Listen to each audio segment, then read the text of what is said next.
বিড়িখোরদের সঙ্গে আল্লাহ পাকের জাহান্নামের বান্দাদের সঙ্গে তাসবিহ মিল পাওয়া যায়। বিড়ি খাইতে খাইতে দেখবেন ঠোঁট দুইটা হয় কালা। কালা হয় না লাল হয়? কি কন?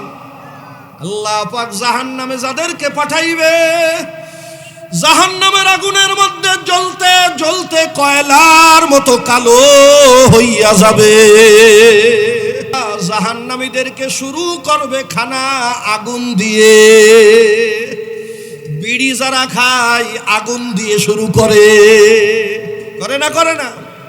জাহান্নামীদের মুখ দিয়ে নাক দিয়ে ধোঁয়া বেরোইতে থাকবে, বিড়িখোরদের নাক দিয়ে মুখ দিয়ে ধোঁয়া বেরোই কিনা? ও বিড়িখোর যুবকের দলেরা, আল্লাহ দুনিয়ায় আলেমের কাছে যাইতে পারলি না, আলেম তোর কাছে দাঁড়াইতে পারে না, আল্লাহর রহমতের ফেরেশতাও দাঁড়াইতে পারবে না। কি বলেন? বিড়ি খাওয়া যাবে? হ্যাঁ, আমরা তো খাই না, অধিকাংশ এখানে যারা আছে খাই না। যারা দু একজন আসি খাই, আমরা কি নিয়াত করতে পারি ইনশাআল্লাহ এই পায়খানার খাবার আর জীবনে খাবো না? এরকম নিয়াত কে কে করতে পারে? আল্লাহ হাত তোলেন, হাত তোলেন ইনশাআল্লাহ, হাত তোলেন, সবাই নিয়াত করে ইনশাআল্লাহ। আলহামদুলিল্লাহ, আল্লাহ কবুল করুক, জোরে কোন আমিন। কারণ হুজুর বিড়ি খাওয়া যায় না, পানের মধ্যে যে জর্দা খান, কি মেলা বড় বড় বুজুর্গ ফতোয়া দেয় যে বিড়ি খাওয়া যাবে না, জর্দা খাওয়া যায়। এ পাগল, তোরে বিড়ি খাইতে নিষেধ করি না, তুই বিড়ি কার্টনকে কার্টন খা, কিন্তু আগুন লাগাইস না। চার দোকানে যায় ভাবির কাছে কবি, ভাবি একটা লাল চা দাও আর একটা ডারবি দাও। ওই লাল চার মধ্যে ডারবি ভিজায় ভিজায় কামড়ায় কামড়ায় খাবি। কোন আলেম তোরে কবে না এটা না যাইস। কি খাওয়া যাবে? ভাবে কথা খায় না, এভাবে খায় না কেউ। তুমি তো যে আগুন লাগাও, ধূমপান করো, উলামা ইকরাম বলে এই ধূমপান বৈধ নয়। শুধু আলেম না, ডাক্তারেরাও তো বলে যেই সিগারেটটা কিনে খাও, সিগারেটের প্যাকেটে লেখা থাকে ধূমপানের কারণে স্ট্রোক হয়, ধূমপান মৃত্যুর কারণ। কথা কয় না, ঠিক না? ঠিক। তো প্যাকেটের গায়ে লেখায় রাখছে আমি আজরাইল, আর তুমি তারে কিনে খাও। তুমি নিজেরা বড় বুদ্ধিমান মনে করো, তুমি তো একটা বোকা। ঠিক না বেটি? আল্লাহ হেফাজত করুক, জোরে বলেন আমিন। হযরতে মূসা আলাইহিস সালাম ফেরাউনের ঘরের মধ্যে লালিত হয়েছিল, আপনারা জানেন। মূসা আলাইহিস সালামকে ফেরাউন কোলে নিছিল। ফেরাউন মূসা আলাইহিস সালামকে কোলে নিয়ে মূসা আলাইহিস সালামকে হত্যা করতে চেয়েছিল। আসিয়ার কাছে বলছিল, আসিয়া আমার রাজ্য তছনছ করবে, একটা ছেলে আসবে, এই ছেলেটা মনে হয় সেই ছেলে হতে পারে, আমি ওরে হত্যা করে ফেলি, তুমি ওরে আমার কাছে দিয়ে দাও। আল্লাহর পয়গম্বরের দিকে শত্রুতার নজর দিছে, মোহাব্বতের নজর দেয় নাই। ঠিক না বে ঠিক? অন্যদিকে আসিয়া কি বলছিল সেই কথাটাও আল্লাহ কোরআনের মধ্যে নাজিল করে দিস। আসিয়া ডাক দিয়ে তখন ফিরাউনকে বলছিল, ওয়াকালাত ইমরাতু ফিরআউন কুররাতু আইনিল লি ওয়ালাক লা তাকতুলু। আসিয়া বলতেছে, স্বামী এই ছেলেটার চেহারার দিক তাকাইছেন আপনি? এত সুন্দর চেহারা, চাঁদের চেয়ে চেহারা উজ্জ্বল, এর চেহারার দিক তাকাইলে চোখ জুড়ায় যায়। খবরদার, তুমি নেতা হও, তুমি মন্ত্রী হও, যা হও, সব জনগণের সামনে ওই নেতাগিরি আমার সামনে চলবে না। আমার ভাই পাশে বসা, মেম্বার বলেন, চেয়ারম্যান বলেন, এমপি বলেন, যা বলেন, এদের এমপিগিরি চেয়ারম্যানগিরি চলে জনগণের সামনে, ঘরের বোর সামনে না। কি ঠিক না ভাই? ঠিক। বোর সামনে ভিজা বিড়াল। চেয়ারম্যান তো ম্যাডাম, এমপি তো ম্যাডাম। তো ফেরাউনের অবস্থাও তাই। ফেরাউন আইন পাশ করছে, যত সন্তান আসবে সব হত্যা করো। আসিয়া আইন পাশ করছে, লা তাকতুলু, সবাইরে মারো মারো, এই ছেলেরে মারতে পারবা না। আল্লাহ পাক এই ঘটনার থেকে আমাদেরকে সবক শিক্ষা দেন। পয়গম্বরের দিকে মোহাব্বতের নজর দেওয়ার কারণে আসিয়াকে আল্লাহ পাক এমন ভাবে কবুল করছে, আসিয়া ইন্তেকালের আগে আল্লাহ পাক জান্নাত দেখায় তারপর দুনিয়ার থেকে নিছে। আর নবীর সঙ্গে বেয়াদবি করার কারণে ফেরাউনের তকদির এমন পচা পড়ছে, ফেরাউনকে আল্লাহ পাক দুনিয়াতে নীল নদের মধ্যে চুবায় চুবায় মারছে। শুধু তাই না, আল্লাহ পাক বলেন, আল ইয়াউমা নুনাজ্জিকা বিবাদানিক, তোর এই শরীর দুনিয়ার কোনো পোকামাকড় খাবে না, দুনিয়ার কোনো মাটি খাবে না, কিয়ামত পর্যন্ত এই শরীরকে অক্ষত আমি আল্লাহ করে রাখবো। জগতের মানুষ যাবে, তোরে দেখবে আর পায়ের স্যান্ডেল খুলে তোর মুখে মারবে। ঠিক না বে ঠিক? কাজেই আদবের দ্বারা রহমত প্রাপ্ত হওয়া যায়, বেয়াদবের দ্বারা গজব প্রাপ্ত হতে হয়। আমি এলাকাবাসী, যেহেতু আমি এলাকার খতিব, আমার হক আছে, দাবি আছে সবার পরে, অনুরোধ জানাবো আমরা যেন বেয়াদব না হই। প্রত্যেকেই মাহফিলের প্যান্ডেলে চলে আসি। আল্লাহ পাক মাহফিলকে কবুল করে নিক, সকলে বলি আমিন। আল্লাহ পাক বলেন, ওয়াকাদা রব্বুক, তোমার রবের থেকে ফয়সালা, রবের নির্দেশনা। আপনারা বলেন তো আমাদের রব কে? আল্লাহর নাম জোরে বললে কি গুনাহ হয়? আরো জোরে বলেন, আমাদের রব কে? রব্বুনাল্লাহ, আমাদের রব হইলেন আল্লাহ। আল্লাহ পাক বলেন, ইন্নাল্লাযীনা ক্বালু রব্বুনাল্লাহ, নিশ্চয়ই যারা বলবে আমার রব আল্লাহ, সুম্মাস্তাকামু, এই কথার পরে ইস্তেকামত থাকবে, দৃঢ় থাকবে। আল্লাহ পাক বলেন, এই দুনিয়ার হায়াত যখন শেষ হয়ে আখিরাতে যাত্রা শুরু করবে, আমি আল্লাহ পাক এই বান্দাদেরকে কি পুরস্কার দেব? আল্লাহ পাক বলেন, ওরে দুনিয়ার থেকে আখিরাতে রিসিপশন করার জন্য তাতানাজ্জালু আলাইহিমুল মালাইকা, আমি আল্লাহ আসমানের থেকে 1000 রহমতের ফেরেশতা পাঠায় দেব। ওই আল্লাহর বান্দা তাকায় দেখবে, নজর যত দূর যায়, মাথায় পাগড়িওয়ালা, গায়ে লম্বা জুব্বা, নূরের ফেরেশতা চতুর্দিক দিয়ে বসে যাবে। এই ফেরেশতারা তার সঙ্গে কথা বলতে থাকবে।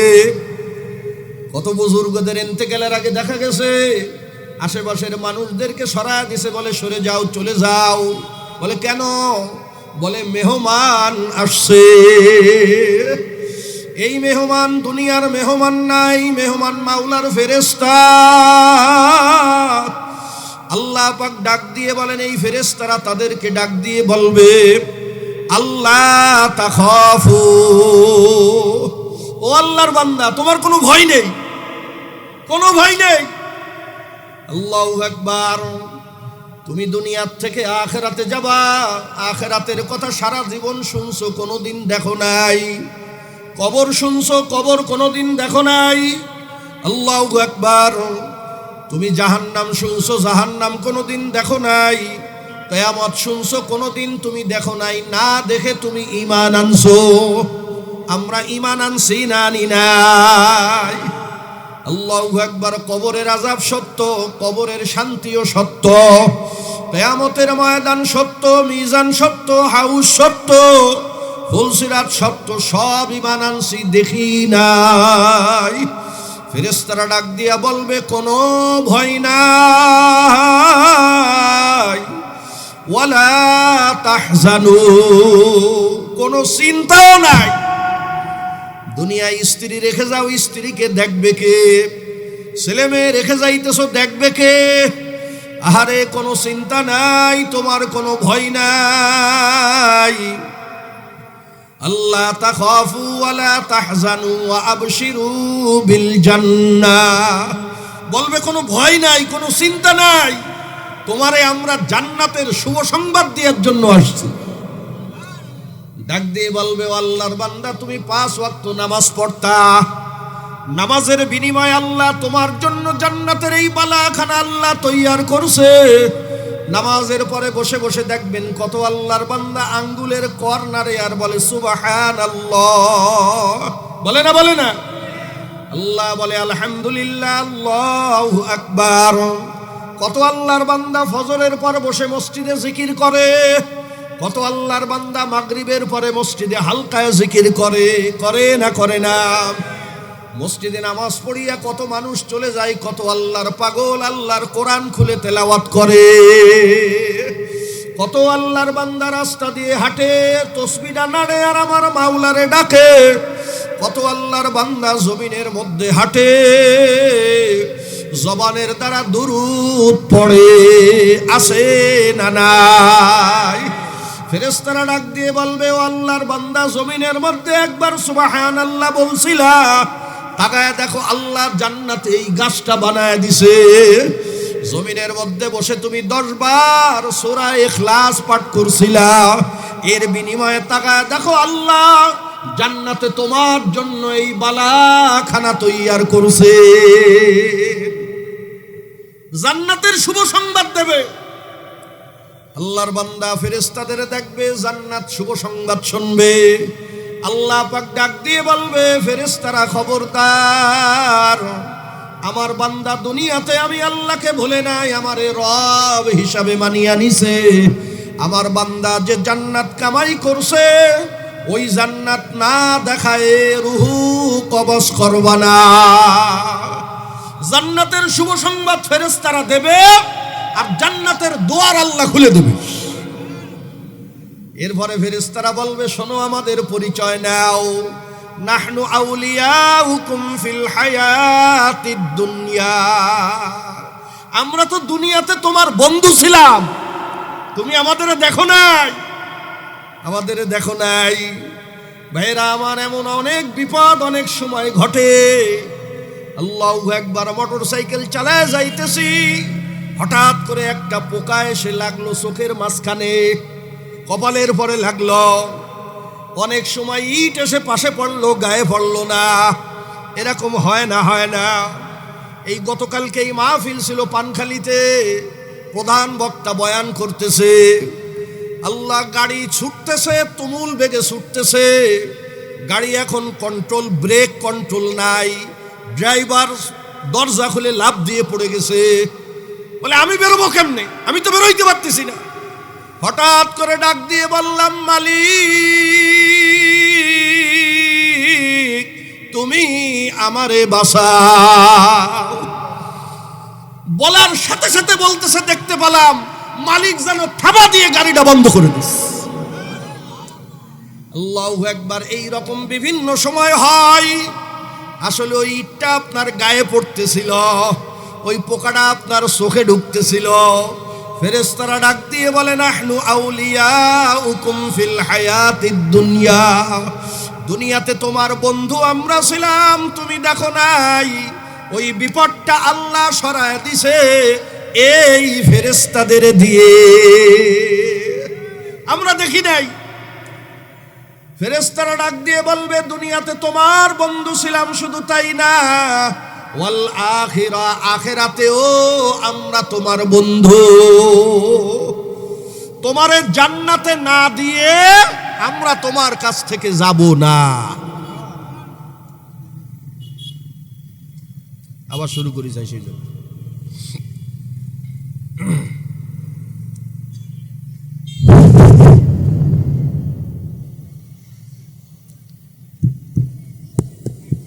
আলহামদুলিল্লাহ, আলহামদুলিল্লাহ।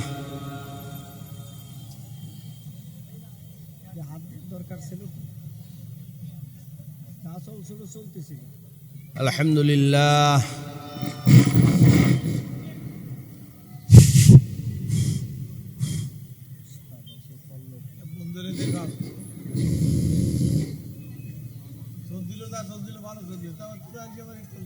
আলহামদুলিল্লাহ, আলহামদুলিল্লাহ, আলহামদুলিল্লাহ। কি আপনাদের খারাপ লাগতেছে নাকি? আল্লাহ পাক শান্তি। আজকে কি আমাদের এই যে ছোট্ট বাংলাদেশ, 55,000 বর্গ মাইলের বাংলাদেশ, ছোট্ট একটা দেশ, বুকে হাত দিয়ে কেউ বলতে পারবো না আমি শান্তিতে আছি? পারবেন কেউ? কেউ বলতে পারবো না। দিন যত যাচ্ছে তত অশান্তি বৃদ্ধি পাচ্ছে, অশান্তির মধ্যে জর্জরিত আমরা। প্রত্যেক সেক্টরের মানুষ অশান্তির মধ্যে আছে। ভাইরা আমার, দ্রব্যমূল্যের ঊর্ধ্বগতি, মানুষের ক্রয় ক্ষমতার মধ্যে নাই দ্রব্যমূল্য। দ্রব্যমূল্যের মূল্য, দ্রব্যের মূল্য বাড়ে কখন আপনারা জানেন? আপনারা জানেন না। ভালো করে শোনেন, মানুষের যখন দাম বাড়ে দ্রব্যের দাম তখন কমে। বোঝেন নাই বোধহয়? মানুষের দাম যখন বাড়ে কার কাছে? জোরে কোন? মানুষের দাম যখন আল্লাহর কাছে বাড়ে, নিত্য প্রয়োজনীয় দ্রব্যের দাম তখন কমে। আর মানুষের দাম যখন আল্লাহর কাছে কমে, দ্রব্যের দাম তখন বাড়ে। ঠিক না ঠিক? দেখছো কি জনগণ, সামনে দিন আরো আসতেছে, আরো আসতেছে দিন সামনে। আল্লাহর কাছে আমাদের দাম কমতেছে। যেই পরিমাণে অন্যায়, দুর্নীতি, নাফরমানি আমরা করতেছি, আল্লাহ এখনো বাঁচায় রাখছে। হাজার শুকরিয়া, হাজার শুকরিয়া। দুর্নীতি নেই এমন কোন সেক্টর নাই, এমন কোন সেক্টর নাই। যেই দেশের মানুষ থাকে ল্যাংটা, উলঙ্গ, ওই দেশে যদি কেউ জামা পরে তারে কয় পাগল। বুঝেন নাই? যেই দেশে মানুষ সবাই থাকে ল্যাংটা, ওই দেশে যদি কেউ জামা পরে তারে কয় পাগল। ঠিক না? প্রত্যেক সেক্টরে দুর্নীতিবাজরা বসে আছে। আজকে এই সেক্টরগুলোর মধ্যে কেউ যদি সৎ হয়ে থাকতে চায়, তারে থাকতে দেয় না, তারে থাকতে দেয় না, সরায় দেয়। ওর কারণে আমাদের অসুবিধা, এই মেম্বারের কারণে আমাদের অসুবিধা, এই চেয়ারম্যানের কারণে আমাদের অসুবিধা, এই দারোগার কারণে আমাদের অসুবিধা, এই ওসির কারণে আমাদের অসুবিধা। সরায় দাও, বান্দরবনে ট্রান্সফার করে দাও। চলতেছে এই অবস্থা। হরি লুটের রাজত্ব, যে যা পারে লুট করে খেয়ে ফেলতেছে। মানুষের দাম যত দিন যাচ্ছে তত কমে যাচ্ছে, দ্রব্যের দামও আল্লাহ বাড়ায় দিচ্ছে। আল্লাহ পাক আমাদেরকে সহি বুঝ আল্লাহ দান করুক, সকলে বলি আমিন। আল্লাহর ফয়সালা যদি মেনে নিতে পারি, দুনিয়ার দুনিয়া থাকবে না, দুনিয়া হয়ে যাবে আল্লাহর জান্নাত। হাদিসের মধ্যে আসছে, কিয়ামতের আগে এমন অবস্থা হবে, মানুষ কবরের কাছে দাঁড়ায় বলবে, আরে এই কবরটা যদি আমার ভাইয়ের না হয়ে আমার হতো, আমার হতো। জমিনের উপরের থেকে জমিনের নিচ হবে ভালো, নিচ হবে ভালো। এই অবস্থায় চলে আসছে। আল্লাহ হেফাজত করুক, জোরে বলেন আমিন। আল্লাহ পাক বলেন, ওয়া কাদা রাব্বুকা আল্লা তা'বুদু ইল্লা ইয়্যাহ। আল্লাহ পাক বলেন, তোমার রবের পক্ষ থেকে ফয়সালা, আল্লা তা'বুদু ইল্লা ইয়্যাহ, আল্লাহ ছাড়া কারো ইবাদত করবা না। ইবাদত করতে হবে কার? আরো জোরে বলেন কার? ইবাদত আরবি শব্দ, এর বাংলা অর্থ হলো দাসত্ব করা, গোলামি করা, কথা মেনে চলা। ঠিক না ভাইরা আমার? আমরা সমাজের মানুষ শুধু নামাজ পড়াকে ইবাদত মনে করি, ওয়াজ মাহফিলকে ইবাদত মনে করি, জিকির করাকে ইবাদত মনে করি, তাবলীগ করাকে ইবাদত মনে করি। রমজান মাসের রোজা রাখাকে ইবাদত মনে করি, আসলে এগুলা কিন্তু ইবাদত না। এগুলা কি নতুন কথা মনে হচ্ছে আপনাদের কাছে? কি কোন হুজুর, নামাজ ইবাদত না? ইবাদত করলে তো সওয়াব হয়। কি হয় ভাইরা আমার? নামাজ যদি ইবাদত হয় তাহলে নামাজ পড়লে আবার গুনাহ হবে কেন? নামাজ পড়লে গুনাহ হবে কেন বলেন? সূর্য যখন ওঠে সব আলেম একমত এই সময় নামাজ পড়লে সওয়াব হয় না, হয় গুনাহ। কি কন? ঠিক না? তাহলে নামাজ যদি ইবাদত হয় পড়লে গুনাহ হবে কেন? মাগরিবের নামাজ 3 রাকাত পড়লাম, 1 রাকাত বেশি, হবে নাকি? সওয়াব হবে? হবে না। কেন হবে না ভাইরা আমার? নামাজ পড়লেই যদি নেকি হয়, সওয়াব হয়, এখন হবে না কেন?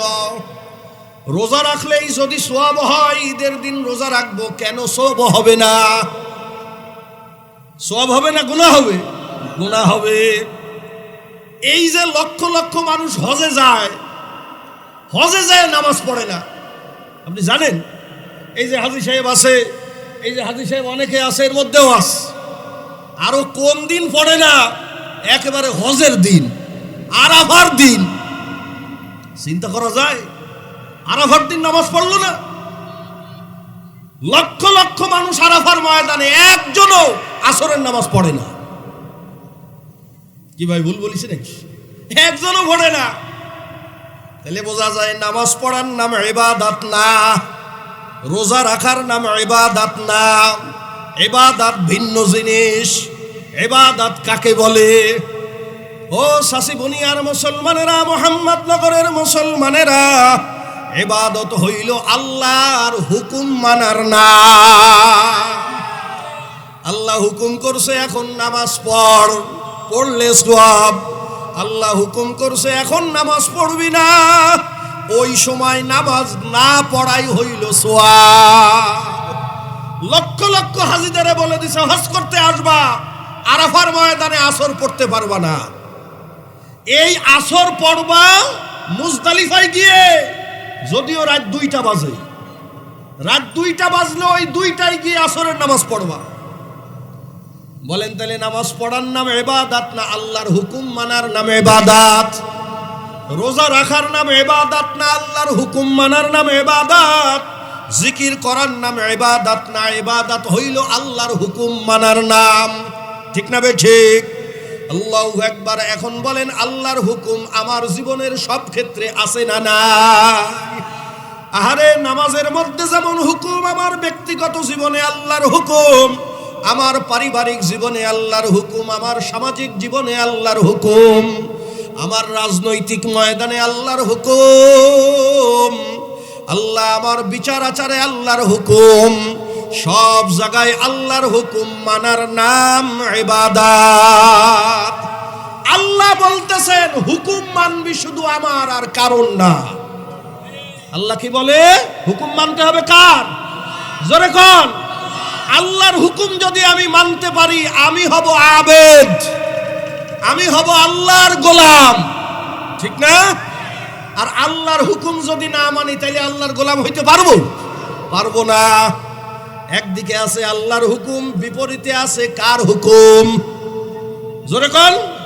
শয়তানের হুকুম। আল্লাহ বলছে নামাজ পড়, শয়তান কয় পড়বি না। হ্যাঁ ঠিক না? আল্লাহ বলে রোজা রাখ, শয়তান বলে রাখবি না। আল্লাহ বলে মাথায় টুপি দে, শয়তান বলে দিবি না। আল্লাহ বলে দাড়ি রাখ, শয়তান বলে রাখবি না। আল্লাহ পাক ডাক দিয়ে বলেন ঘুষ খাবি না, শয়তান বলে বেশি করে খা। শয়তান কয় ঘুষে কি ব্যাকটেরিয়া লাগিছে না, খাবি না কেন? খাবি না কেন? বেশি করে খা। মেয়েরা আমার, আল্লাহ পাক ডাক দিয়ে বলছে খবরদার বাবা খাবি না। শয়তান কি কয়? বেশি করে খা। আল্লাহ পাক বলে খবরদার বিড়ি খাবি না। শয়তান কি কয়? স্বাদে ও গন্ধে অতুলনীয়। বলে না? বলে না? ইন্টারন্যাশনাল পায়খানার খাবার। এটা গুভাল বিড়ি ধরে না, ধরে গেলে পায়খানা ক্লিয়ার হয় না।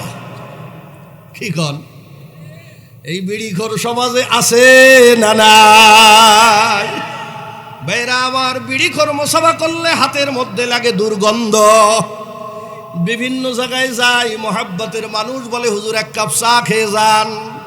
চা খাওয়ার জন্য নাই হোটেলে, কিন্তু বিড়ির গন্ধে ঢোকা যায় না। হয় না? হয় না? ভাইরা আমার, বিড়িখোরের গায়ে এমন গন্ধ, কুত্তায় ওরে কামড়ায় না। বুঝেন নেই?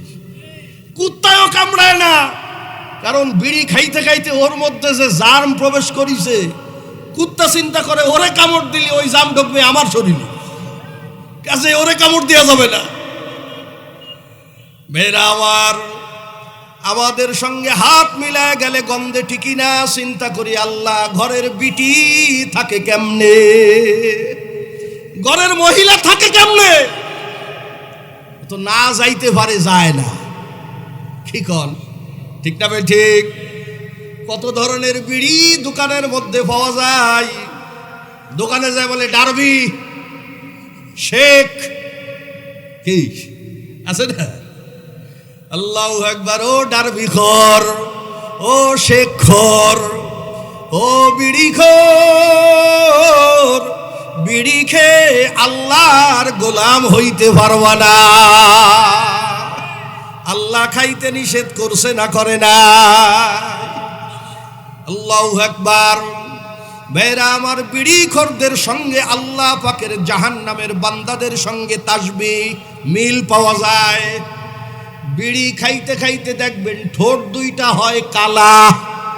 কালা হয় না লাল হয়? কি কন? আল্লাহ পাক জাহান্নামে যাদেরকে পাঠাইবে, জাহান্নামের আগুনের মধ্যে জ্বলতে জ্বলতে কয়লার মতো কালো হইয়া যাবে। জাহান্নামীদেরকে শুরু করবে খানা আগুন দিয়ে। বিড়ি যারা খায় আগুন দিয়ে শুরু করে, করে না? করে না? জাহান্নামীদের মুখ দিয়ে নাক দিয়ে ধোঁয়া বেরোইতে থাকবে, বিড়িখোরদের নাক দিয়ে মুখ দিয়ে ধোঁয়া বেরোই কিনা? ও বিড়িখোর যুবকের দলেরা, আল্লাহ দুনিয়ায় আলেমের কাছে যাইতে পারলি না, আলেম তোর কাছে দাঁড়াইতে পারে না, আল্লাহর রহমতের ফেরেশতাও দাঁড়াইতে পারবে না। কি বলেন? বিড়ি খাওয়া যাবে? হ্যাঁ, আমরা তো খাই না, অধিকাংশ এখানে যারা আছে খাই না। যারা দু একজন আসি খাই, আমরা কি নিয়াত করতে পারি ইনশাআল্লাহ এই পায়খানার খাবার আর জীবনে খাবো না? এরকম নিয়াত কে কে করতে পারে? আল্লাহ হাত তোলেন, হাত তোলেন ইনশাআল্লাহ, হাত তোলেন, সবাই নিয়াত করে ইনশাআল্লাহ। আলহামদুলিল্লাহ, আল্লাহ কবুল করুক, জোরে কোন আমিন। কারণ হুজুর বিড়ি খাওয়া যায় না, ফানের মধ্যে যে জর্দা খান, কি মেলা বড় বড় বুজুর্গ ফতোয়া দেয় যে বিড়ি খাওয়া যাবে না, জর্দা খাওয়া যায়। এ পাগল, তোরে বিড়ি খাইতে নিষেধ করি না, তুই বিড়ি কার্টনকে কার্টন খা, কিন্তু আগুন লাগাইস না। চার দোকানে যায় ভাবির কাছে কবি, ভাবি একটা লাল চা দাও আর একটা ডারবি দাও। ওই লাল চার মধ্যে ডারবি ভিজায় ভিজায় কামড়াই কামড়াই খাবি। কোন আলেম তোরে কবে না এটা না যাইস? কি খাওয়া যাবে? ভাবে কথা খায় না, এভাবে খায় না কেউ। তুমি তো যে আগুন লাগাও, ধূমপান করো, উলামা ইকরাম বলে এই ধূমপান বৈধ নয়। শুধু আলেম না, ডাক্তারেরাও তো বলে যেই সিগারেটটা কিনে খাও, সিগারেটের প্যাকেটে লেখা থাকে ধূমপানের কারণে স্ট্রোক হয়, ধূমপান মৃত্যুর কারণ। কথা কয় না, ঠিক না? বা ঠিক? তো প্যাকেটের গায়ে লেখায় রাখছে আমি আজরাইল, আর তুমি তারে কিনে খাও। তুমি নিজেরা বড় বুদ্ধিমান মনে করো, তুমি তো একটা বোকা। ঠিক না ভাই? ঠিক। আল্লাহ হেফাজত করুক, জোরে বলেন আমিন। ভাইরা আমার, হুকুম মানতে হবে কার? আরো জোরে বলেন কার? সব ক্ষেত্রে যদি আল্লাহর হুকুম মানতে পারো, আল্লাহ পাক রব্বুল আলামিন দুনিয়াতে শান্তির জীবন আল্লাহ দিয়ে দেবেন, আখিরাতে মরার পরে ঠিকানা দেবেন জান্নাত। আল্লাহ পাক ডাক দিয়ে বলেন, আল্লাহ তা'বুদু ইল্লা ইয়্যা, হুকুম মানবে একমাত্র আমার। এরপরে ওয়াবিল ওয়ালিদাইনি ইহসানা, তোর বাপ মার সঙ্গে সদ্ব্যবহার করবি। কার সাথে? জোরে বলেন, বাপ মার সাথে। তাহলে এই আয়াত দ্বারা বোঝা যায় আল্লাহর হুকুমের পরেই শরীয়তের ভিতরে বাপ মার স্থান।